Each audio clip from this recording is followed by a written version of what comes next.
Nous venons de terminer sous la direction du commandant suprême de forces armées de la République démocratique du Congo et de la police nationale congolaise une réunion du Conseil supérieur de la défense élargie où nous avons essentiellement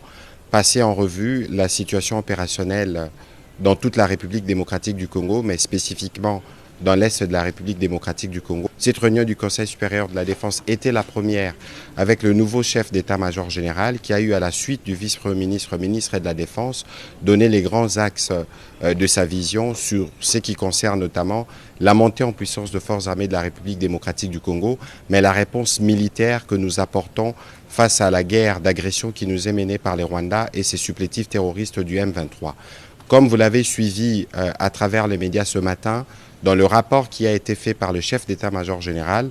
nos troupes ont repris l'initiative et nous ne voulons pas aller dans des annonces, mais vous allez voir que dans le jour qui vient, la montée en puissance de forces armées de la République démocratique du Congo va se poursuivre et les pans du territoire qui sont occupés par les forces d'agression seront récupérés. Nous aurons régulièrement l'occasion de vous faire le point de ces progrès. Au-delà de la question opérationnelle qui a été abordée dans toute sa dimension, nous avons aussi abordé les aspects diplomatiques de ces questions où vous avez noté avec nous l'isolation de plus en plus constatée du Rwanda qui montre que ce n'est pas le pays qui veut la paix dans l'Est de la République démocratique du Congo. Et de ce point de vue, la ministre d'État, ministre des Affaires étrangères, a reçu des orientations précises sur ce qui doit être fait à ces niveaux. Dans le même esprit, les aspects judiciaires doivent se poursuivre parce que nous notons,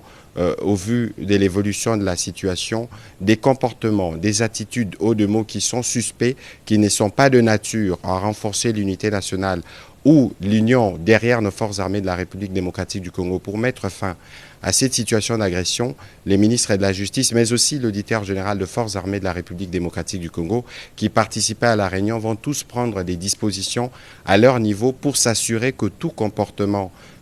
à caractère subversif qui ne rentre pas dans l'objectif premier de la reprise de l'intégrité territoriale de d'autres pays, c'est des comportements qui pourront être sanctionnés. Le même constat a été fait dans la couverture médiatique des événements dans l'Est de la République démocratique du Congo, comme nous avons eu à le relever à travers les mises en garde qui ont été faites. Nous voulons vous dire que des mesures seront prises dans les jours à venir contre tous les médias qui travailleraient dans le sens d'accompagner l'œuvre terroriste qui s'est faite en République démocratique du Congo. Pour l'impératif de la paix, il y a des mesures qui devront être prises absolument pour qu'on s'assure que tous les efforts nationaux qui sont faits pour restaurer la paix dans l'Est de la République démocratique du Congo puissent l'être. Nous avons évidemment eu l'occasion de passer en revue aussi d'autres questions d'importance capitale qui sont traitées au niveau de nos différents services pour nous rassurer que toutes les mesures sont prises pour que la paix soit restaurée, que la sécurité règne partout en République démocratique du Congo. Nous allons terminer évidemment par rappeler la mobilisation que le président de la République ne cesse de demander à tous les Congolais autour de forces armées de la République démocratique du Congo dont il a à nouveau loué la bravoure et les sacrifices.